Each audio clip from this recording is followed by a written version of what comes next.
Sir मेरिया दोवें अखां ज़ाया हो गई ने, काला मोतिया बन गया, ला इलाज। मैं बहुत इलाज कराया लेकिन नहीं इलाज बन सकिया। मजदूरी करदा हाँ मिस्त्रियां नाल, 1000 रुपया दिहाड़ी सी मेरी। लेकिन यकदम अख बंद हो गई, जाके चैक कराया, उन्होंने दस्सिया काला मोतिया, तो एक अख 10% रह गई, वो भी 5 रह गई। हुण दोवें अखां काम नहीं कर रही, मैं घर बह गया। तो सारा किसी हैल्प की, 2-3 हज़ार की गोली टैफी का समान पाया।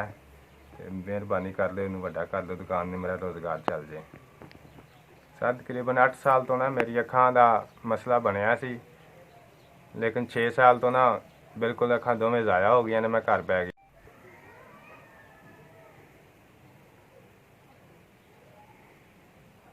और घर दे दुकान का काम शुरू किया है, किसी यार दोस्त ने हेल्प की है, 2-3 हज़ार का ना गोली टाफी का समान पाया है। तो सर मेरे बच्चे भी स्कूलों आके दुकान चला लेंगे ने, बीवी भी हेल्प कर लेंदी है, मैनू नहीं पता चल रहा। और नज़र की वजह तो ना मैं 1200 का 1500 का कारीगर था, हूँ मैं बेकार हो गया।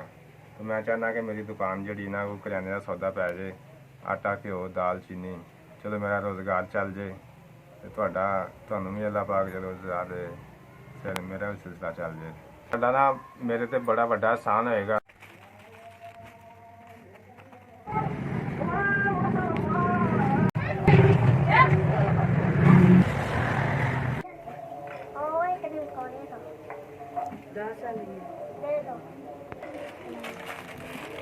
भाजी मैनू ना 10,000 का सौदा मिल गया, और जिन्हें भी ये सौदा मैंने लैके दिता है, अल्लाह पाक ओदी लंबी उम्र करे, उन्होंने अल्लाह बहुता देवे, जिन्ना समुद्रां दे विच पानी है।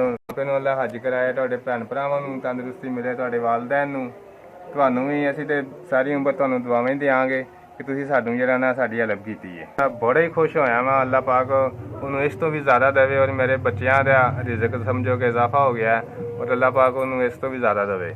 मैं बहुत ही खुश होया, सारी उम्र दुआवां देवांगा उन्होंने, और दिलों दुआवां देवांगा। अल्लाह तुहाडी भी मदद करे, जिवें तुसीं गरीबां दी मदद करदे हो, अल्लाह तुहाडी भी हेल्प करेगा।